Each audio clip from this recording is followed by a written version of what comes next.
안녕하세요.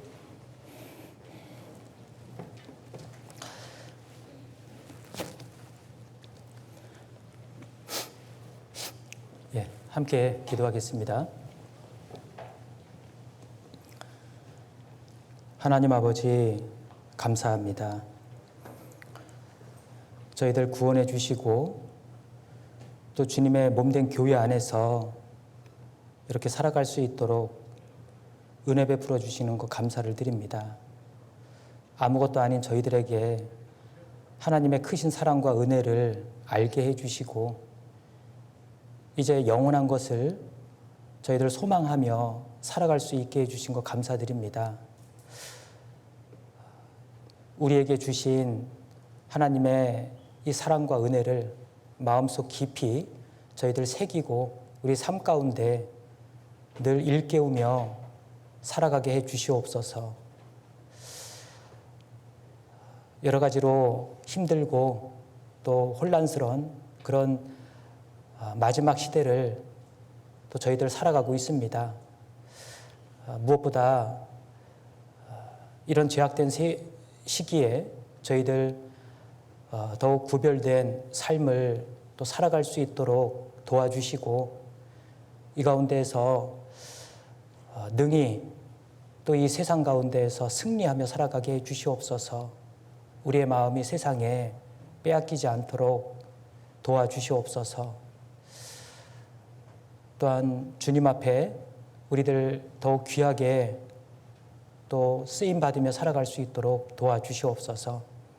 오늘 주일을 맞아서 이렇게 함께 보고 싶은 친구들 또 만나게 해주시고 또 하나님의 말씀 함께 배울 수 있는 또 귀한 시간 갖게 해주신 것 감사드립니다.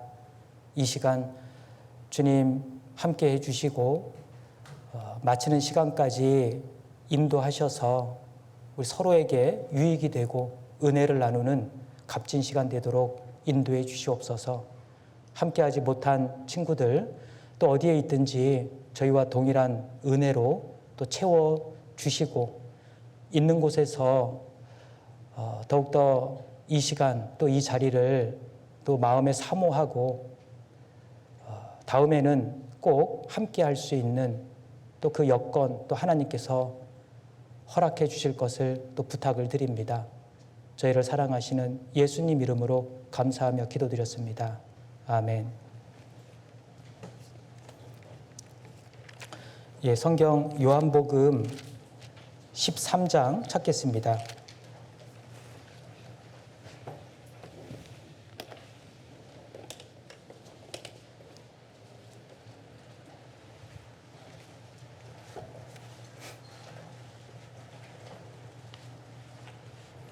요한복음 13장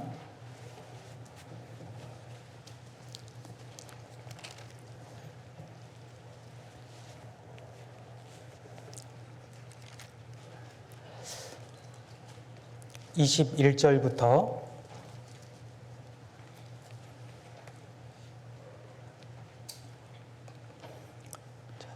21절부터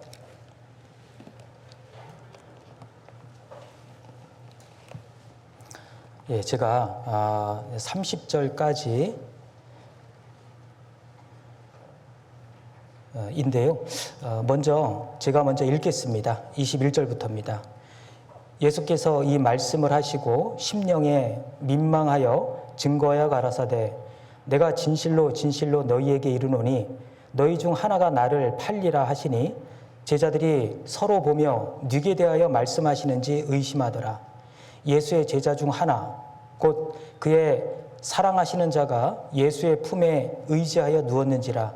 시몬 베드로가 머리짓을 하여 말하되 말씀하신 자가 누구인지 말하라 한데 그가 예수의 가슴에 그대로 의지하여 말하되 주여 누구오니이까.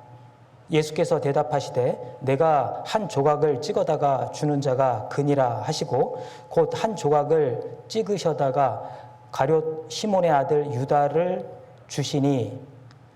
27절부터는 함께 읽겠습니다. 조각을 받은 후 곧 사단이 그 속에 들어간지라.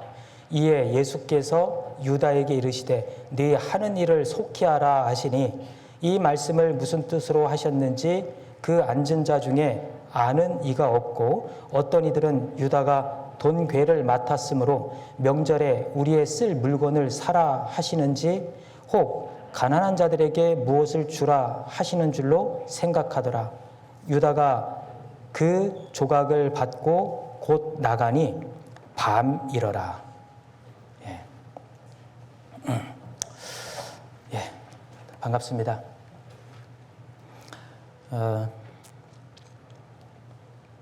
오늘은 공과 제목이 그 주님을 배반한 가롯 유다인데요. 별로 이렇게 생각하고 싶지 않은 오늘 그 인물이 등장하게 되고 이렇게 주제만 봐서는 저 개인적으로는 그렇게 크게 좀 내키지 않는 그런 또 주제라고 생각할 수도 있는데 사실 우리가 이 성경을 통해서 보면은 여러분들 이 성경에는요 성공한 사람도 나오지만 또 실패한 사람도 기록되어 있습니다. 그러죠? 그리고 또한 성경에는 지혜로운 사람도 등장하지만 어리석은 사람도 등장을 합니다. 그리고 하나님께 귀하게 쓰임받은 사람들도 등장하지만 하나님께 쓰임받지 못하고 즉 버려지는 사람들도 이 성경에 기록이 되어서 이렇게 비교가 되고 있다는 거예요. 성공한 사람과 실패한 사람, 이 성경 안에 어느 쪽이 더 많을 것 같습니까?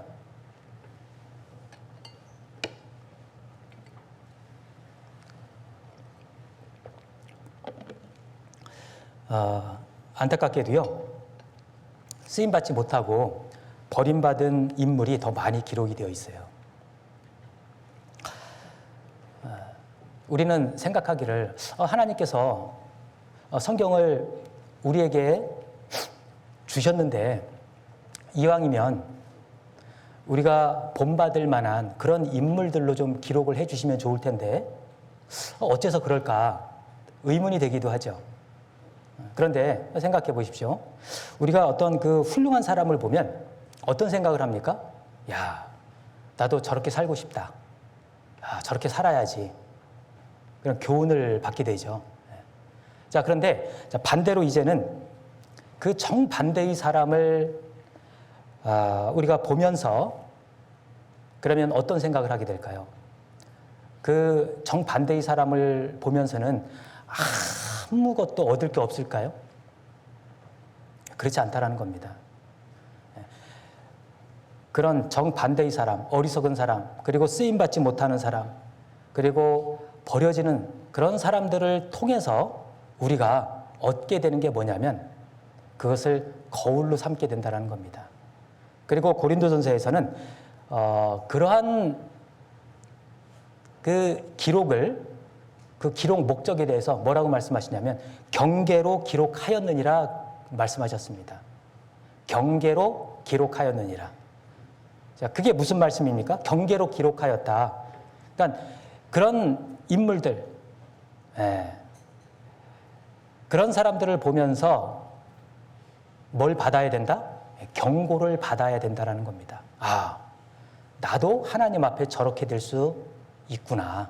왜? 우리는 누구나 다 부족하고 연약하고 그리고 아직까지 우리 안에 죄의 성이 있기 때문에 그렇습니다. 그러죠? 그러니까 누구든지 그와 같을 수 있다라는 거예요. 나는 절대 안 그래. 그런 사람들은 정말 위험한 사람들입니다. 그래서 우리는 항상 어때요? 그걸 거울로 삼고 그리고 경계로 삼아야 돼요. 항상 내 자신이 그걸 통해서 경고를 받아야 되는 겁니다. 어떻게 보면 우리가 그런 쪽으로 더 필요하기 때문에 그런 사람들에 대해서 더 성경에 기록을 많이 해 놓으셨을 겁니다. 자, 성경에서 쓰임받지 못하고 버림받은 사람, 실패한 사람의 대표로 든다면 뭐 여러 사람이 있겠지만 오늘 등장하는 이 가롯 유다를 이야기할 겁니다. 그러죠? 가롯 유다는 아시다시피 제자입니다. 예수님의 제자로서 3년 반 동안 예수님을 가까이 따라다녔던 사람이에요. 따라만 다녔습니까? 예수님이 하시는 그 예수님의 말씀을 여러분들은 저를 통해서 듣죠? 이 가룟 유다는 예수님의 입에서 나오는 말씀을 직접 들었어요. 주님의 말씀을 직접 라이브로 들었습니다. 3년 반 동안 따라다니면서. 뿐만입니까? 예수님이 행하시는 그 이적과 많은 기적들을 직접 목도했습니다. 그러죠? 자, 그런 가운데서 이 가룟 유다는 예수님을 은 30에 팔려고 하는 그런 생각을 품고 있었다라는 거예요. 그 예수님 곁에서 직접 말씀을 듣고 그 모든 것을 보고 체험하면서도 그 마음에 예수님을 은 30에 팔아먹어야지. 그런 마음을 품고 있었다라는 거예요. 놀라운 일 아닙니까? 이거는 정말 충격적인 일이에요. 그러면 우리는 한번 생각을 해봐야 돼요. 도대체 자, 어째서 이런 일이 있을 수 있을까? 여러분들, 자, 이 세상에는요, 이 빛이 쫙 비치잖아요. 그러면은 빛이 비치면 함께 생기는 게 뭔지 아셔요? 그림자입니다. 그러죠? 그래서 빛이 더 강하게 내리쬐면 그림자도 더 진해져요. 함께 생기는 게 있어요. 지금은 낮이죠. 환한 대낮입니다. 환한 대낮이 있으면 이제 어두운 밤도 곧 찾아오게 됩니다. 또한 이 세상에는요, 하나님의 역사가 있으면 반드시 함께 뭐가 있을 것 같습니까? 예, 사단의 역사도 함께 있다라는 것을 알아야 돼요. 하나님의 역사만 있는 게 아니에요. 사단의 역사도 만만치 않거든요. 강력합니다. 함께 있다라는 것을 알아야 돼요. 그것은 즉 뭐죠? 사탄 마귀가 존재하고 있다라는 거예요. 여러분들, 이 가롯 유다가 어떻게 충격적이잖아요. 어떻게 예수님을 은 30에 팔 수 있었을까? 바로 사탄이 하는 일이에요. 거기에 가롯 유다가 훌륭한 도구로 사용된 것뿐입니다. 정확히 말하면요, 이 사탄에게 가룟 유다는 그 마음을 내준 겁니다. 그러니까 마음이 빼앗긴 거죠. 그래서 오늘은요, 제목이 주님을 배반한 가룟 유다인데, 우리가 이 어떤 이렇게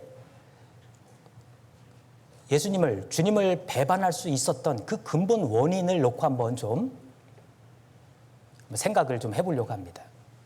그래서 특별히 오늘은요, 이 마음의 영역이 얼마나 중요한지에 대해서 좀 생각을 해보려고 그래요. 자, 무엇이 중요하다고요? 예, 이 마음의 영역이 있잖아요. 이게 얼마나 중요한지를 한번 생각해 보자라는 거예요.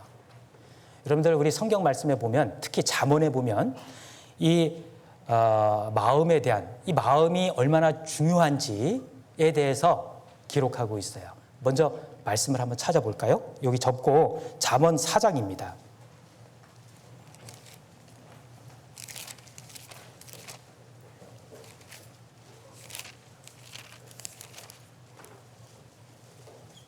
잠언 4장 23절 말씀,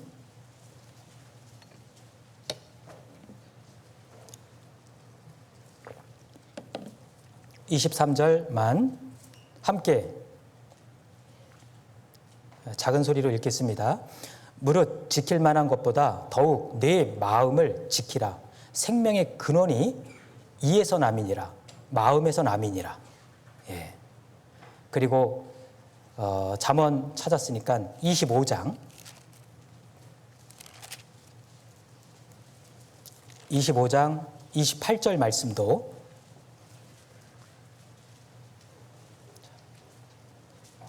함께 읽겠습니다.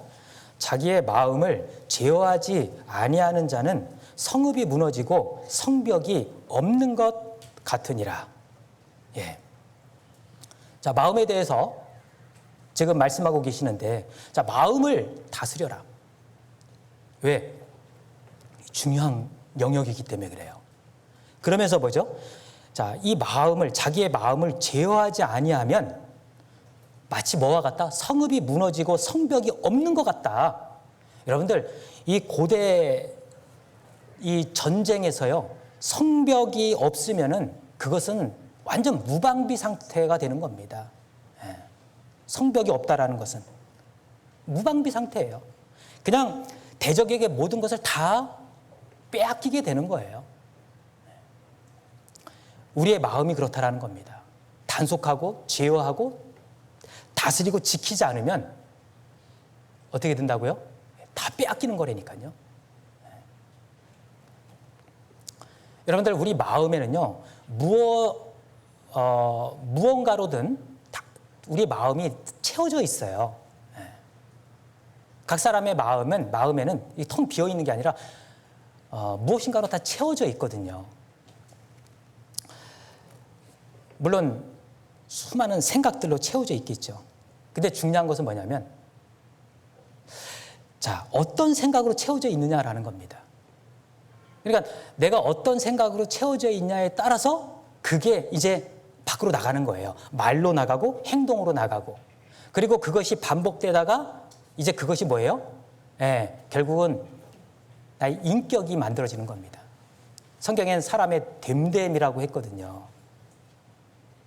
그러니까 이 나라고 하는 사람은 결국 어디에서부터 만들어지는 거냐면 이 마음에서부터 만들어지는 거예요.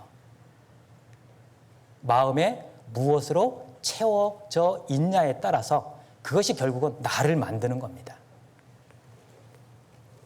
예를 들어서 여러분들, 내가요, 마음속에 어떤 생각들을 집어넣고 있냐면 늘 부정적인 생각을 가지고 있어요. 그 친구들하고 이야기하다 보면 있죠. 두 명이 있는데 똑같은 내용을 보고 이 친구는 항상 긍정적으로 이야기를 하는 반면에 이 친구는 항상 부정적으로 이야기해요. 똑같은 내용을 보고도. 그런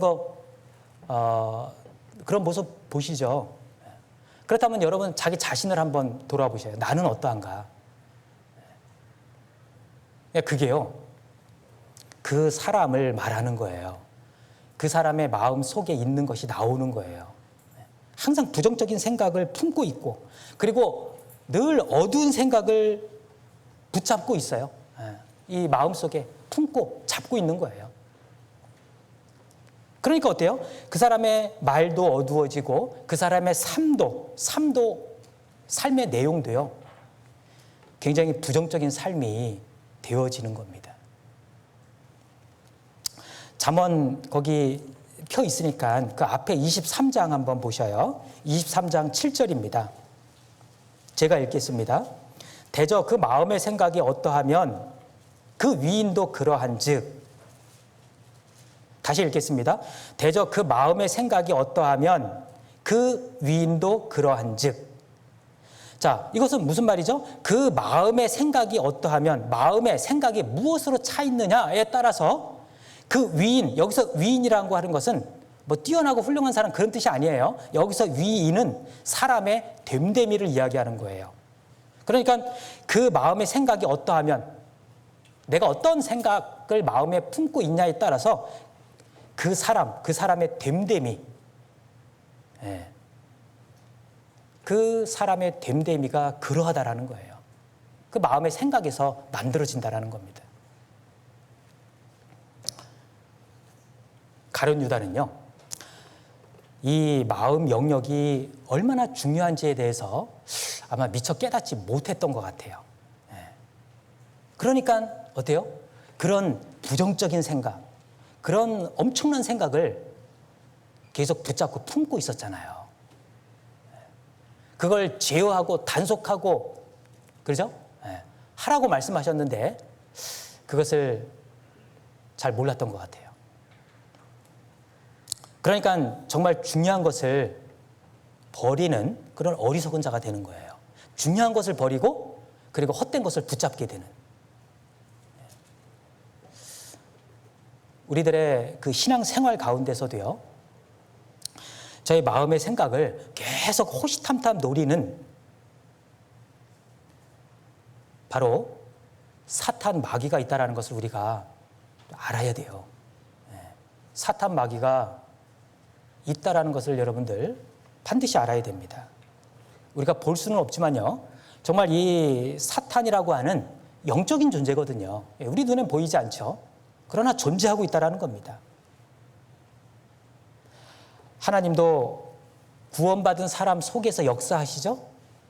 사탄 마귀도 마찬가지예요. 바로 사람 속에서 일을 해요. 사탄도. 그러면 어느 쪽에 내 마음을 내어드리겠습니까? 하나님 쪽에, 하나님 편에 마음을 내어드리겠습니까? 사탄 쪽에 내 마음을 내어드리겠습니까? 내어주겠습니까? 여러분들 그거 잘 생각해 봐야 돼요. 이게 너무나 중요한 문제거든요. 우리가 여러분들 욥기 성경을 얼마나 읽어보셨는지 모르겠지만 그 욥기를 보면은요, 쉽게 알 수 있어요. 욥기 1장에 보면은요, 하나님이 천사도 불렀고 그 자리에 또 누구도 있었어요? 사탄도 있었습니다. 사탄도 부른 거예요. 자, 그런데 하나님께서 뭐라고 말씀하셨냐면, 너 어디 있다가 왔느냐? 어디서 왔느냐? 그랬더니만 사탄이 뭐라고 이야기합니까? 내가 땅에 두루 돌아 여기저기 다녀왔나이다. 그렇게 대답했어요. 땅에 두루 다녀 여기저기 다녀왔다. 그 말이 무슨 말이에요? 이 사탄은 굉장히 부지런한 존재예요. 쉴 새 없이 여기저기 돌아다니는 존재입니다. 굉장히 부지런한 존재죠. 그런데 여기서 보면요, 자, 내가 땅에 두루 돌아 여기저기 다녀왔다라고 했는데, 여기서 땅이라고 하면은요, 뭐 이런 맨 땅 이런 걸 이야기하는 게 아니고 바로 사람을 이야기하는 겁니다. 육체를 이야기하는 거예요. 육체는 뭘로 만들어졌어요? 흙으로 빚어서 만들어졌잖아요.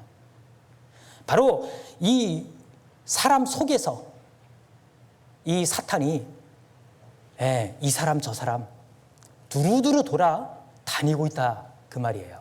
우리가 그 베드로전서 5장 8절에 보면 거기에 말씀 가운데 그 무서운 말씀이 있는데, 우는 사자와 같이 두루 다니며 삼킬 자를 찾나니 그랬거든요. 누가? 사탄 마귀가. 사탄 마귀가 그래요. 우는 사자와 같이, 마치 배고픈 사자와 같이 먹이를 찾는 그 사자, 여러분들 그 밀림의 그 사자를 보면 그 배고파서 그 먹잇감을 찾는 그 사자 보셨어요? 그 사자의 딱 타깃이 되면요, 끝까지 쫓아가지 않습니까? 우는 사자와 같이 두루 다니며 삼킬 자를 찾나니, 마치 사탄이 그와 같다라는 거예요. 우리 가까이서요, 사탄이 그렇게 역사하고 있어요. 가룟 유다는 그 마음의 영역, 그것이 얼마나 중요한지에 대해서 사실 깊이 생각을 못했던 것 같습니다. 그러니까 내어준 거예요, 마음을 사탄에게. 여러분들, 지금 우리가 살고 있는 이 시대는 우리가 전도 집회를 통해서도 들어서 알고 있지만 정말 마지막 시대이죠. 이제는요, 진짜 이 전두 집회 때도 보면은 이제는 마지막 시대라고 하는 나타나는 징조, 이런 너무 많아요. 예, 정말로 이 막 동시다발적으로 나타나니까. 예. 그런데요, 사탄 마귀도요, 자기의 마지막 때를 알고 있다라는 거예요. 우리만 성경을 통해서 마지막 때다, 우리만 알고 있는 게 아니에요. 사탄 마귀는 잘 알고 있어요. 여러분들, 그래가지고 이 주님께서 3년 반 동안 말씀을 전할 때 그 주님을 가장 먼저 알아본 존재도 바로 사탄 마귀였습니다. 자, 주님이 오셨는데, 이 세상 마지막 때는, 마지막은 주님 재림하시게 되면 이 세상은 끝나는 날이죠. 그런데 예수님 당시에, 예수님 이 땅에 초림 하셔서 그 공생의 기간 동안 예수님께서 말씀하실 때요, 사탄이 뭐라고 이야기하냐면, 당신과 우리가 무슨 상관이 있나이까? 우리를 멸하러 왔나이까? 그러니까 이 사탄 마귀는 자기의 마지막 때를 잘 알고 있어요. 사탄의 마지막은 뭐죠? 멸망이거든요. 우리를 멸하러 왔나이까? 벌써 왔나이까? 사탄은 주님이 다시 재림하실 때 자기가 1000년 동안 무저갱에 던져져서 딱 결박을 당하게 됩니다. 1000년 동안 꼼짝 못하게. 이 지상에서는 천년왕국이 펼쳐지잖아요. 그때 무저갱에 이 사탄은 딱 결박을 당해요. 1000년 동안. 그리고 1000년 왕국이 끝나면 잠깐 놓아준다고 했죠. 그리고 나서 이제 사탄은 영원한 불타는 지옥에 던져지게 됩니다. 그게 사탄의 운명이에요. 그걸 알고 있거든요. 그러니까 우리를 멸하러 왔나이까? 벌써?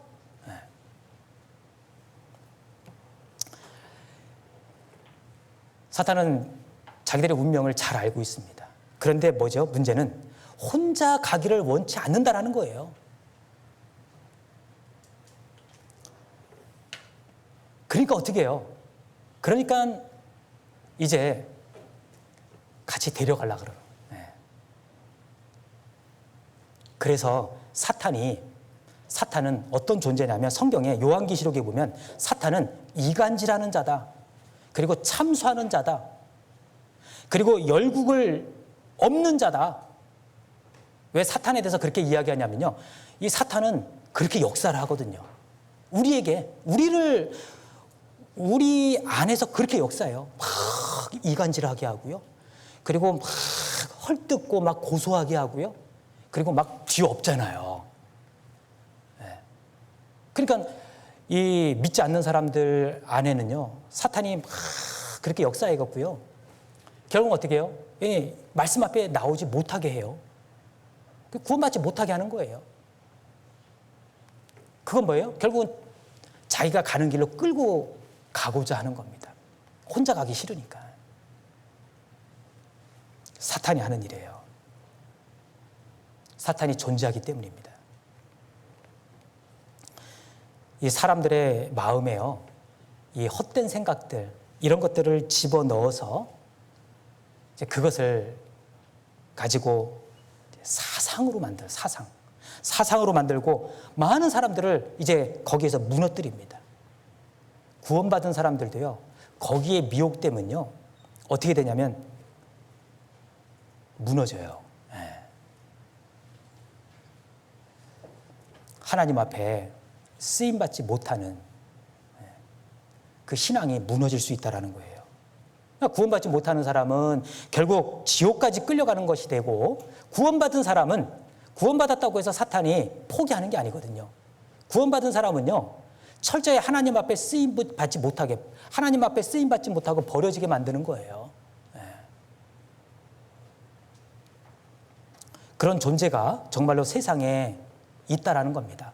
저기 세상 반대편에 있다라는 게 아니에요. 내 가까이에 있다니까요. 내 안에 있다니까요. 그런 존재가, 그런 무서운 존재가. 여러분들 정말 이 영적인 존재, 이 사탄의 존재 있다라는 거, 그리고 정말 그것이 무섭다라는 것을 여러분들 반드시 기억해야 됩니다. 예수님께서 요단강에서 이제 침례를 받으시고 그리고 40일 동안 굶주렸어요. 그러니까 어떻게 했어요? 얼마나 배가 고프겠어요. 그 정도 되면요, 보이는 게 다 먹는 걸로 보일 거예요. 그렇죠? 여러분들 며칠 굶어 보셨어요? 예수님은 이렇게 오랫동안 굶주렸을 때 정말 굉장히 힘드셨을 겁니다. 예. 그때 누가 등장합니까? 그때 사탄이 등장했어요. 사탄은 그렇게 틈을 타거든요. 사탄은 우리의 그 허점, 그 약한 점을 잘 알아요. 그걸 보고 들어오는 겁니다. 예수님에게도 40일 동안 굶주렸으니 얼마나 배가 고프셨겠어요. 그게 약점이었던 거예요. 그 틈을 탄 겁니다. 감히 예수님을 시험해요. 사탄이 감히. 그런데 사실 하나님께서 그것을 허락하신 겁니다. 그래서 여러분들 그 예수님이 시험 받으시는 거 배우셨죠? 사탄에게. 그 하나님이 허락하셨기 때문에 그렇게 할 수 있었던 거예요. 근데 그런 것을 통해서 우리가 알 수 있는 게 뭐냐면 정말로 사탄이 존재하는구나. 그리고 어떻게 이 사탄이 어떻게 일하는지 그 예수님을 시험하는 그 장면들을 통해서 하나님은 우리에게 딱 밝혀주시는 거예요. 알게 해주시는 거예요. 사탄은 예수님뿐만이 아니에요. 예수님뿐만 아니라 예수님 주변 사람들을 이제 염탐하다가 이제 또 누구에게 들어갑니까? 예수님 가장 가까이 따르고 있는 제자 중에 으뜸 베드로 속으로 들어가게 됩니다. 사탄이요, 이렇게 강력해요. 베드로 속에 또 들어가잖아요. 그 안에 들어가서 어떻게 역사를 했죠? 그 안에 들어가가지고, 자, 마태복음 16장 한번 펴보겠습니다.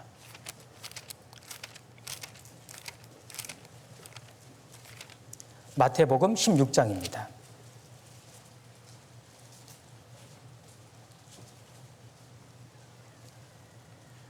자, 16장. 자, 펴놓고, 이 16장 배경을 보면 예수님께서 이제 그 가이사랴 빌립보 지역에서 말씀을 전하실 때인데요. 예수님이 말씀을 전하시는 가운데 제자들에게 질문을 했어요. 뭐라고 질문했냐면, 많은 사람들이 나를 누구라고 하더냐? 그러니까 이제 뭐 세례 요한, 뭐 엘리야, 뭐 예레미야라고도 하더이다. 그래? 그러면 너희는 나를 누구라고 하느냐? 또 제자들에게 질문했습니다. 그랬더니만 누가 제일 먼저 대답했을까요? 제자 중에서 으뜸 수제자 누구? 베드로. 베드로가 손들고 제일 먼저 대답합니다. 그리스도시요 살아계신 하나님의 아들이시미니이다. 이야, 진짜 이거는 100점 만점짜리예요. 어떻게 이렇게 정확하게 알고 대답을 할 수 있을까? 그런데 자, 16장 17절을 보겠습니다. 17절 제가 읽을게요. 예수께서 대답하여 가라사대 바요나 시몬아 내가 복이 있도다. 이제 그렇게 대답한 베드로에게 말씀하시는 거예요. 이를 내게 알게 한 이는 혈육이 아니요 하늘에 계신 내 아버지시니라. 자, 이 정답을 맞췄는데 이 정답을 누가 알게 해준 거라고요? 그건 네가 똑똑해서 안 거 아니야. 누가 알게 해주신 거예요? 결국은 하나님께서, 성령께서 역사하신 거라는 거예요. 그리고 나서요, 이제 곧바로 예수님은 아주 비장한 마음으로 베드로에게 이야기를 합니다. 뭐라고 이야기하냐면, 베드로야, 내가 이제 곧 붙잡히게 되거든. 이제 붙잡히게 되면 나 이제 십자가에 죽게 돼. 그리고 3일 만에 부활할 거야. 자, 죽게 된다는 이야기를 하는 겁니다, 예수님께서. 그러니까 베드로가 그 예수님의 말씀을 듣고 뭐라고 이야기합니까? 22절. 베드로가 예수를 붙들고 간하여 가로되 주여 그리 마옵소서, 이 일이 결코 주에게 미치지 아니하리이다. 무슨 말이에요? 예수님, 그게 무슨 말씀이에요? 죽다니요?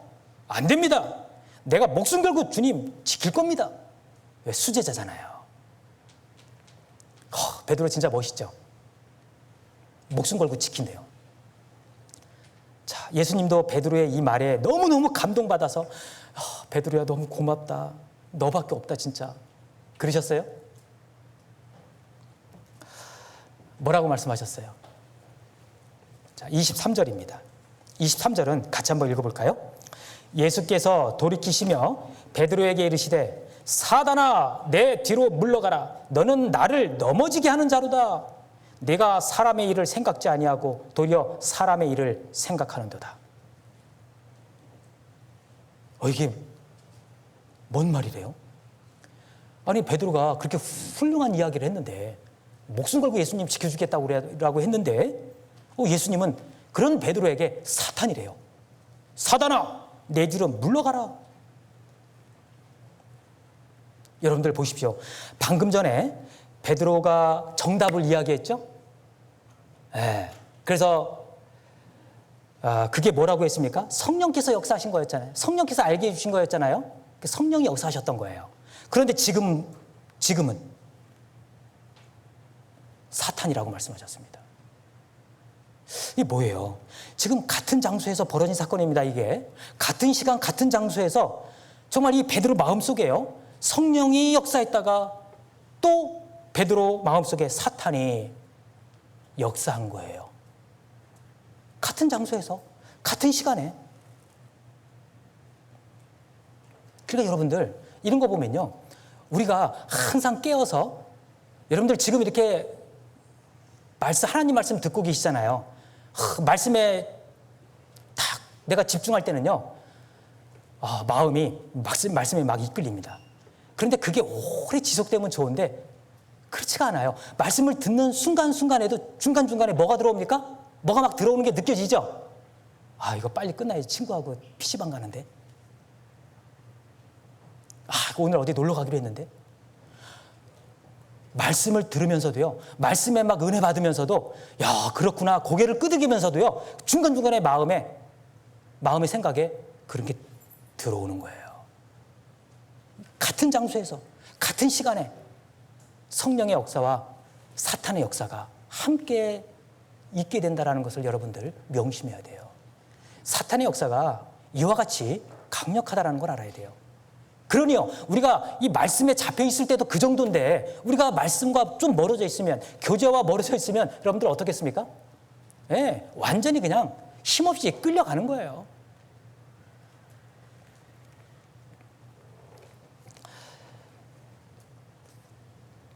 우리들 신앙생활 가운데 정말 반드시 기억해야 됩니다. 여러분들 지금 세상을 보셔요. 믿지 않는 우리 주변의 그 친구들을 한번 보셔요. 학교 친구들을 보셔요. 그들 마음속에 뭐가 들어가 있는 것 같아요?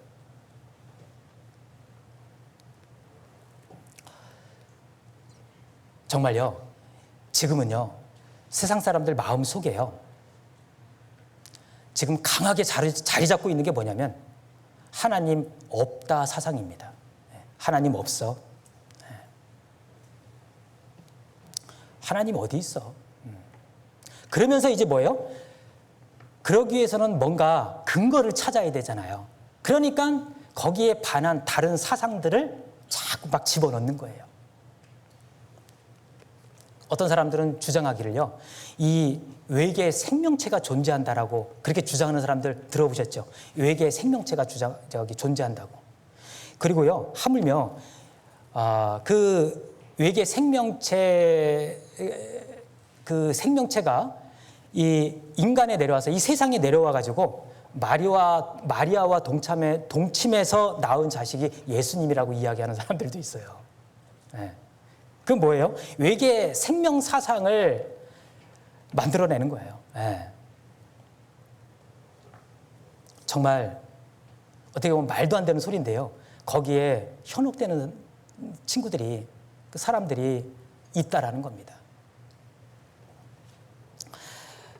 우리가 영화를 보더라도 보면은요, 자신이 창조한 그 창조주를 찾기 위해서 지구를 떠나서 여행을 하는데 결국은 찾았어요. 그게 누굽니까? 찾았더니만 에일리언이었어요. 외계인. 이런 것들을 뒷받침해주는 영화들이 막 쏟아져 나옵니다. 우리가 막 이렇게 정신 놓고 이제 그런 거에 이렇게 딱 휩싸이면요, 휩쓸리게 되면은요, 우리도 미혹돼요. 이 세상에는 얼마나 무서운 사상들이 있는지 모릅니다. 여러분들, 우리나라도 거의 비슷한데요. 외국에서 인터뷰 내용 중에 어떤 내용이 있었냐면, 당신이 집에서 키우는 개하고, 집에서 기르는 그 개하고, 그리고 이제 이웃 사람이 동시에 물에 빠졌다면 누구를 먼저 건지겠습니까? 이렇게 질문을 했는데, 자, 뭐라고 답변했을 것 같아요? 조금도 머뭇거리지 않고요, 주저하지 않고 우리 집 개를 건지죠. 이웃집 사람이 먼저가 아니에요. 우리 집 개를 먼저 건진답니다. 여러분들 생각해 보세요. 정말 사람 마음속에 무엇이 옳은 것인지, 그리고 무엇이 진리인지, 그리고 무엇이 맞는 것인지, 그걸 먼저 생각 안 한다라는 거예요. 그걸 따지기 전에요, 내가 무엇을 하고 싶은지 그걸 생각하고 그 생각에 따라 행동한다라는 거예요. 내가 하고 싶은 거, 내가 좋아하는 거, 내가 생각하고 있는 거, 그걸 진리라고 여기고 살아가는 거예요. 사실은요, 이게 질문이 바뀌어야 됩니다. 어느 것이 옳은 겁니까? 어느 것이 도덕적으로 맞는 겁니까? 이렇게 바뀌어야 되는 거예요. 당신이 어떻게 하고 싶은지를 묻기 전에 어느 것이 옳은 일입니까? 무엇이 맞는 일입니까? 이렇게 바뀌어야 되는 거예요. 예를 들면 여러분들은 창조를 믿습니까? 진화를 믿습니까?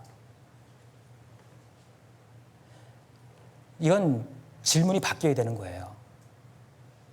그러면요, 진화를 믿는 사람들은 진화론을 좋게 여기는 사람은 당연히 진화를 믿는다라고 주장하겠죠. 그렇게 질문하면 안 되는 거예요. 어떻게 질문해야 됩니까? 창조가 사실입니까? 진화가 사실입니까? 이렇게 물어야 되는 거예요. 내가 뭘 어떻게 하고 싶은지가 중요한 게 아닙니다. 무엇이 진리고 사실인지 그걸 알아보고 따져보는 것이 훨씬 중요한 거예요. 여러분들, 혹시 제가 노파심에서 이렇게 말씀을 좀 드려보는 건데요. 요즘에 많은 사람들이 개나 고양이를 기릅니다. 그런데 그런 기르는 개나 고양이를 뭐라고 호칭하냐면 반려동물이라고 호칭을 해요. 그런데 그것은 매우 잘못된 표현입니다. 틀린 거예요. 옳지 않은 겁니다. 여러분들, 반려라고 하는 이 표현은요, 사람에게만 붙일 수 있는 거예요. 남편은 아내에게 반려자고 아내는 남편에게 반려자, 사람에게 붙일 수 있는 표현인 겁니다. 내가 기르는 개나 고양이는 그냥 애완동물이에요. 여기서 완자는 장난감이라는 뜻이거든요. 그렇다고 해갖고 장난감처럼 가지고 놀다 실증 나면 버리는 존재, 그렇게 이야기하는 건 아닙니다. 그런 의미는 아닙니다.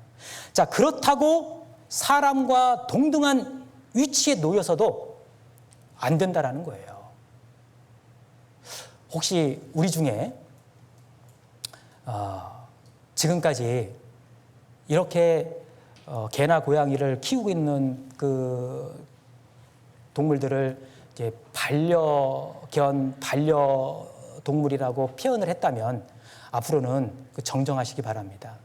그건 동물에게 붙일 수 있는 게 아니에요.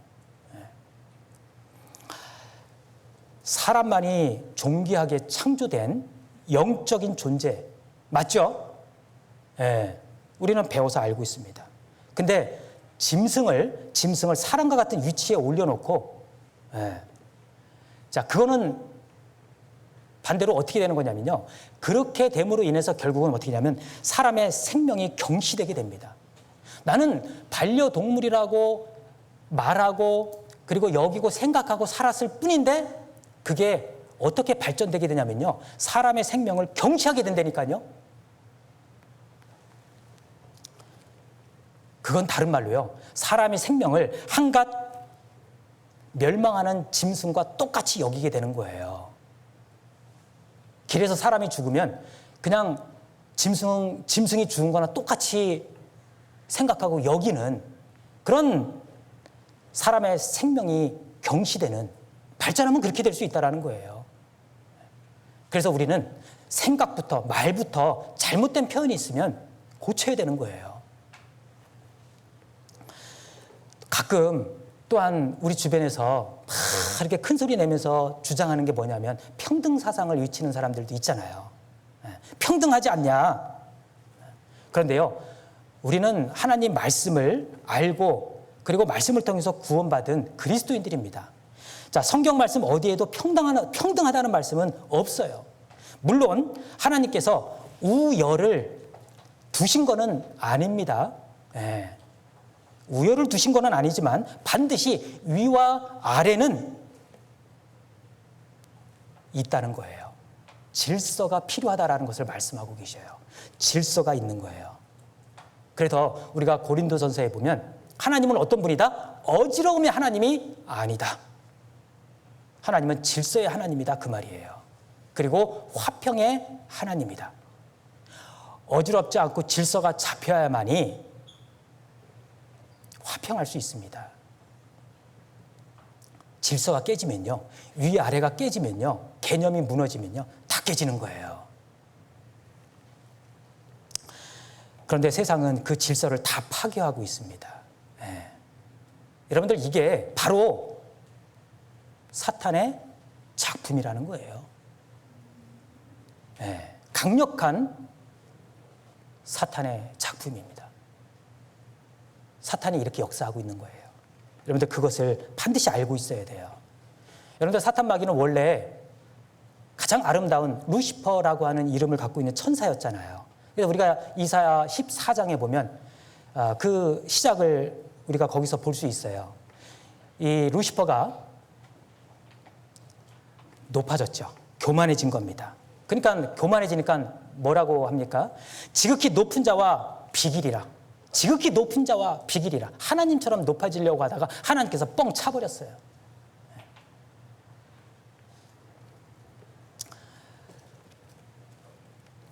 그게 사탄의 본 모습입니다. 그러니까 사탄이 자, 우리 속에서 어떻게 역사를 하겠습니까? 그 모습대로 역사하는 거예요. 하나님을 도전하려고 하다가 차였잖아요. 사탄이 그 모습을 가지고 우리 안에서 역사하는 겁니다. 사탄은 강력해요. 절대 포기하는 법이 없습니다. 여러분들 정말 사탄의 존재 기억하셔야 되고 얼마나 강력하고 무서운지를 또 알아야 됩니다. 자, 아까 질서에 대해서 말씀드렸습니다. 질서가 깨지면 다 깨진다라고 했습니다. 그런데 여러분들 우리가 가정에서 그리고 학교에서 한번 여러분들 자기 자신을 한번 돌아보십시오. 나는 정말 학교에 갔을 때 내가 학교에서는 제자로서 선생님에게 어떻게 대했는지. 요즘에는 학교에서는 제자가 스승을, 선생님을 막대하잖아요. 가정에서는 자녀가 부모를 막대하잖아요. 질서가 깨져서 그래요. 사탄의 작품입니다. 여러분들 한번 제가 여쭤볼게요. 자, 자식이 부모를 기쁘게 해드려야 됩니까? 아니면 부모가 자식을 기쁘게 해야 됩니까? 어느 쪽일까요? 이걸 모르고 있으니 내가 어떻게 할 줄 모르잖아요. 자, 근데 아마 알고서 말씀 안 하신 것 같아. 눈치 보니까. 잠언 23장을 한번 보겠습니다. 잠언 23장입니다.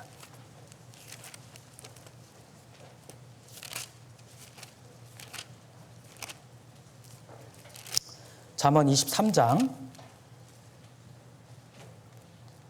25절입니다. 23장 25절 함께 읽겠습니다. 네 부모를 즐겁게 하며 너 낳은 어미를 기쁘게 하라. 다시 한번 제가 읽겠습니다. 네 부모를 즐겁게 하며 너 낳은 어미를 기쁘게 하라. 자, 누가 누구를 기쁘게 해드려야 됩니까?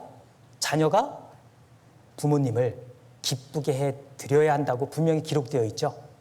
예. 혹시 그 말씀에 언더라인 안 돼 있는 친구들은 언더라인 하세요. 예. 가정의 기쁨을 위해서 하나님께서 그 자녀를 주신 거예요. 그러니까 우리는 어떻게 해야 돼요? 우리는 가정에서 기쁨이 돼야 돼요. 우리를 통해서 우리 부모님들이 기뻐하셔야 된다니까요. 여러분들 가정에서 부모님들이 여러분을 통해서 여러분으로 인해서 많이 기뻐하셔요? 네, 그럼 잘하고 계시는 거예요. 하나님도 기뻐하실 겁니다. 그게 질서라는 겁니다. 이 사탄이 참 이 사람의 마음 속에요. 이렇게 정말 질서를 생각지 못하게 만들고 그리고 여러 사상들을 집어넣고 그래서 다 막 이렇게 뒤죽박죽 만들어 놓는 겁니다. 실은 가룟 유다의 마음 속에도요 사탄이 그렇게 역사를 한 거예요. 그러니까 그런 사탄이 가룟 유다 마음 속에 들어가서 역사하면서 가룟 유다가 어떻게 된 겁니까? 막 뒤죽박죽이 된 겁니다. 무엇이 중요한 건지, 무엇이 중요하지 않은 것인지 모르는 거예요. 그러니까 중요한 것을 버리잖아요. 예수님은 은삼십에 팔아버릴 생각을 품잖아요. 여러분들 우리가 그 에덴 동산 사건을 한번 떠올려 보십시오. 자, 사탄에 의해서요. 이 아담과 하와가 무너졌는데 자, 여러분들 어떻게 무너뜨렸습니까? 사탄이? 막 무력으로 힘으로 제압해서 무너뜨렸습니까? 큰 뱀이 아담과 하와를 그냥 칭칭 감고 꼼짝 못하게 만들어 놓고 이거 먹어. 안 먹어? 안 먹으면 죽어. 막 그러면서 억지로 먹였습니까? 그게 아니죠. 어떻게 무너뜨렸어요? 예, 다른 게 아닙니다. 방법은 생각들을 집어넣었어요. 생각을 집어넣어서 무너뜨린 겁니다. 사탄은 먼저 자, 누구에게 먼저 집어넣을까 찾았겠죠. 그러다가 여자 하와를 선택한 겁니다. 예. 왜? 성경에는 이 여자가 더 연약한 그릇이라고 돼 있거든요. 사탄이 그런 걸 잘 알아요. 그러니까 하와에게 먼저 접근했던 거예요. 자, 그리고는요, 하와에게 어떻게 했습니까? 말로 유혹했습니다. 자, 그러면서 어떤 말을 넣어줬을까요? 부정적인 생각을 하도록 말을 한 거예요. 하나님의 말씀에 집중하기보다는 자기 생각을 붙잡도록 유도하는 겁니다. 사탄이 그렇게 역사했잖아요. 사탄은 말하기를 하와에게 뭐라고 이야기했어요? 야, 하와, 참으로 이 선악과를 먹지 말라고 하더냐? 그냥 선악과를 먹지 말라고 하더냐? 이렇게 물어봐도 되는데요. 참으로 이 선악과를 먹지 말라고 하더냐? 왜 이렇게 강조했을까요? 여러분들, 내가 무언가를 어떤 이야기를 하는데요. 누군가가 내 이야기를 듣고 야, 너 그거 정말이야? 너 그거 장담할 수 있어? 그거 확실해? 막 이렇게 따지고 들어오면 가만있어 봐. 진짜인 것 같은데? 나도 모르게 약해지는 게 있어요. 그러죠? 예. 그러면서 뭐 절대로 먹지 말라고 한 것까지는 아닌 것 같은데 하와가 이렇게 약해졌잖아요. 그러니까 사탄이 이제 그 상황을 보고 됐다. 이제 그래서 결정타를 날린 겁니다. 먹어! 예. 처음부터 먹어! 이렇게 얘기 안 했잖아요. 그 상황을 딱 보고 자, 이제다! 그러니까 먹어! 절대 죽지 않아.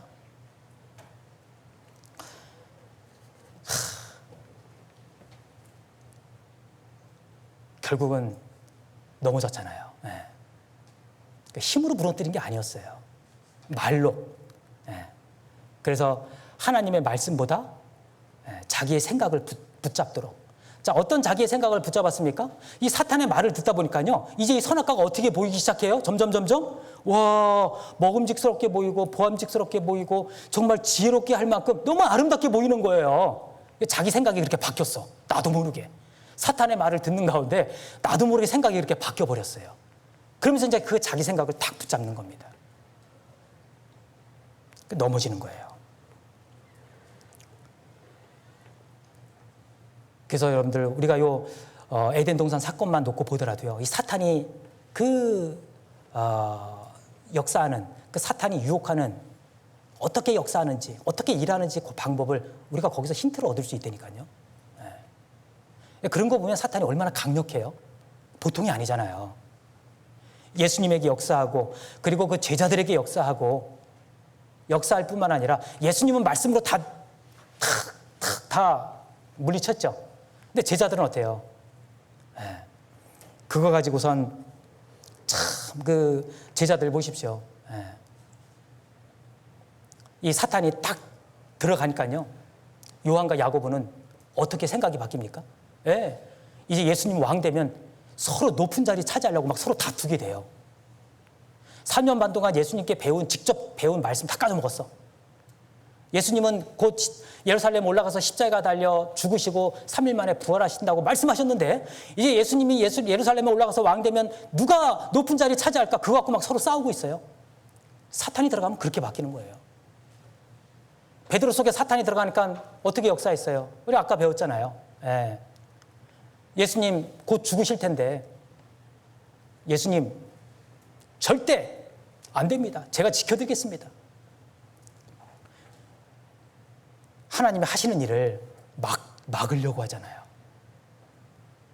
사탄이 들어가면 그래요.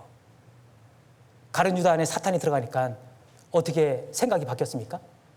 돈꾀를 맡았다라는 것은요, 나름대로 믿을 만한 사람이었기 때문에 그 역할을 맡은 거예요. 처음에는 가룟 유다가 그런 쪽으로 뭔가 책임감도 있고 그 일을 하기에 적합했기 때문에 일을 맡겼을 겁니다. 그런데 어때요? 처음에는 뭐 그냥 눈으로 보기만 했겠죠. 그러다가 서서히 어때요? 이제 돈에 대해서 관심이 생깁니다. 그러다가 이 돈을 만져보니까 이제 돈이 이제 점점점 좋아지고 사랑스러워지네. 그러면서 이제 어때요? 조금씩 이렇게 호주머니에 한 몇 푼씩 집어넣어요. 이거 재밌잖아요. 계속 빼서 쓰는 거예요. 그러다가 예수님도 한번 팔아 먹어봐? 그렇게 된 게 결국은 처음부터 예수님을 팔 생각을 했겠어요? 사탄의 작품이에요. 얼마나 무섭습니까? 여러분들도 한번 잘 생각해 보셔요. 내가 지금 무슨 생각을 하면서 살고 있는가? 내 마음이 어떤 생각들로 채워져 있는가?